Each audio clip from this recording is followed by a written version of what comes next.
با عرض سلام خدمت شما دوستان عزیز همراه جادو اسکریپت، در خدمت شما هستیم با یک آموزش دیگه که در خصوص قوانین نامگذاری متغیرها در زبان سی میخوایم صحبت کنیم.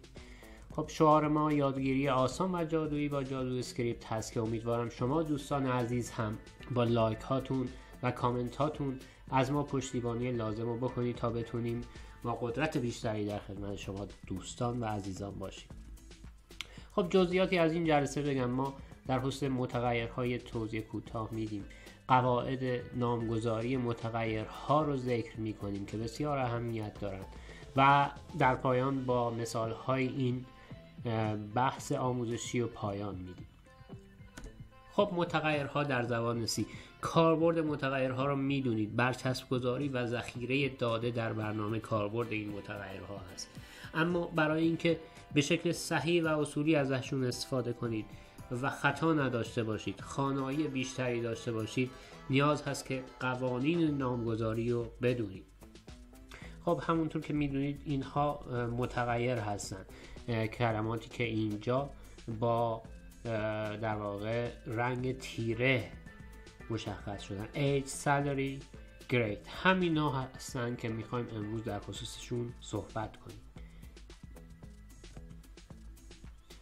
خب اولین قانون نامگذاری متغیرها، این قوانین در واقع قوانینی هستن که اگر رعایتشون نکنید خطا دریافت میکنید، پس ضروری هست اینها رو رعایت کنید.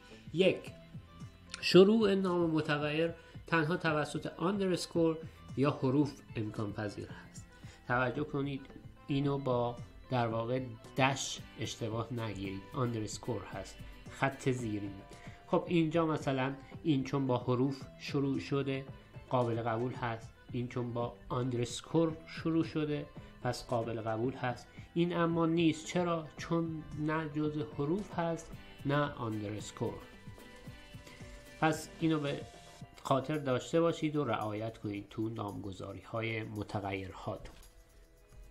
دومین قاعده، تنها می توانند نام متغیرها شامل حروف، اعداد و آندرسکور باشن، یعنی کاراکترهای خاص نمیپذیرند. اینجا رو ببینید ما از اعداد استفاده کردیم، البته مورد قبلی یادتون هست اونجا گفتیم ابتدا نمیتونه باشه ولی عدد تو وسط، انتها و غیره میتونه باشه. خب این ولید هست چون آندرسکور داره، عدد داره، حروف داره، ولی این نیست. چرا؟ چون دارای کاراکتر خاص هست اینجا. خب سومی، حساس به حروف کوچیک و بزرگ هستن، بهش میگن کیس سنسیتیو. خب اینجا مثلا این دیتا با این دیتا دقت کنید با هم فرق داره. خب بعدی، کاراکتر خالی در بین متغیرها مجاز نیست. وقتی که میخواین از نامهای چندگانه استفاده کنید به این مسئله دقت کافی داشته باشید. نام متغیرها هر چند تعداد باشه کلماتش باید با یک روشی به هم اتصال پیدا کنه که میتونه حالا روش کامل کیس باشه یا استفاده از آندرسکور که تو نامگذاری صحیح بیشتر در خصوص این صحبت خواهیم کرد. خب کلمات کلیدی نمیتونن به عنوان نام متغیر استفاده شدن. یه سری کلمات هست رزرو شده یا کلیدی تو زبان سی، مثلا دیتا تایپ ها اینت، مثلا فانکشن، مثلا فلوت، مثلا استراکت و غیره. خب اینا رو در طول زمان باهاشون آشنا خواهید شد، اما دقت کنید اینا رو نمیتونید به عنوان نام متغیر استفاده کنید که خطا میگیرید. مثلا اینجا فلوت نمیتونه نام متغیر باشه ولی مای فلوت چون یک پیشوندی بهش اضافه کردیم میتونه باشه. خب نکته بعدی این هست که البته ما تو مورد اول اینو گفتیم، اما برای تاکید بیشتر و اینکه اشتباه نشه نمیتونه با عدد شروع بشه، گفتیم با آندرسکور یا حروف تنها میتونه شروع بشه. پس این معتبر نیست، اما این یکی معتبر هست. خب تا حالا نکاتی که عرض کردیم در خصوص قواعدی هست که لازم و ضروری هست تو زبانهای برنامه‌نویسی از جمله سی استفاده بشه، در غیر این صورت خطا دریافت میکنیم. اما این هایی که الان میخوایم بگیم شیوه های صحیح نامگذاری متغیرها هستش که اگر اونها رو رعایت کنیم میتونیم بعدن که به کدمون مراجعه کردیم یا اینکه یکی کد ما رو دید بتونه درک صحیحی ازش داشته باشه و بدون فوت وقت متوجه حداقل پارامترهایی که استفاده کردیم به عنوان نام متغیر بشه. خب مثلا اولیش استفاده از نام‌های معنادار هست.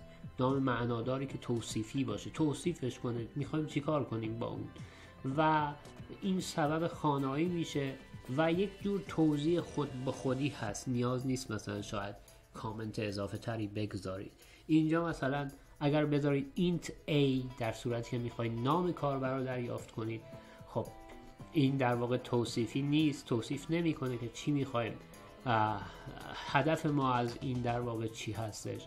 اما int age وقتی می نویسیم مشخص هست که ما در واقع سن رو میخوایم دریافت کنیم. خب مورد بعدی استفاده از شیوه کامل کیس یا اسنیک کیس هست. خب ما قبلا در خصوص استفاده از شیوه های مختلف نامگذاری متغیرها، کلاس ها و غیره یک ویدیو تهیه کردیم که اونو میتونید ببینید، هرچند به زبان انگلیسی هست اما توضیحاتش ساده هست و میتونید متوجه بشید. اما تو زبان C از روش کامل کیس یا اسنیک کیس برای نامگذاری های چندگانه استفاده میکنن. یعنی اگر ناممون چندگانه باشه میایم از شیوه کامل کیس که به این شکل هست، اولین حرف همیشه کوچیک نوشته میشه و مابقی مثلا هر چه تعداد باشه ابتداش با حروف بزرگ نوشته میشه. یا روش اسنیک کیس یا آندرسکور کیس هم میگن، از این استفاده میکنه که از یک زیرخط برای اتصال کلمات به هم استفاده میکنه. ما گفتیم تو اون قاعده نامگذاری که نمیتونیم از اسپیس استفاده کنیم، در واقع اینها برای اتصال کلمات به هم استفاده شدن، یعنی یا شیوه کامل کیس یا اسنیک کیس. خب برای نامگذاری ثابت ها میاین از حروف بزرگ همیشه استفاده کنید تا در واقع یکی دید متوجه بشه که این عدد ثابتی است، در کل کدتون یه مقدار ثابت داره، مثلا 3 و 14 صدم یا ماکس سایز که اینجا میبینید. حالا دو شیوه برای در واقع نامگذاری اینها وجود داره که حالا بحث ما این نیستش، یعنی این شیوهی که متغیر رو تعریف کرده. خب همیشه هم یادتون باشه از نام‌های تک حرفی استفاده نکنید مگر در شمارنده حلقه. حالا حلقه نمیدونید چی هست، اونو ما بعداً خواهیم گفت. خب اینجا مشاهده میکنید که ما از ایندکس استفاده کردیم مثلا به جای استفاده از آی. خب اگر بخوایم مثال هایی بزنیم در خصوص این مواردی که گفتیم و جمع کنیم، ما گفتیم نام های متغیر یا با حروف شروع میشن یا اینکه آندرسکور. خب اینجا میبینید این ولید هست یا معتبر هست، این معتبر هست. این نام های چندگانه هست که از شیوه اسنیک کیس استفاده کرده و اسپیس اینجا نذاشته، در غیر این صورت خطا دریافت میکنیم.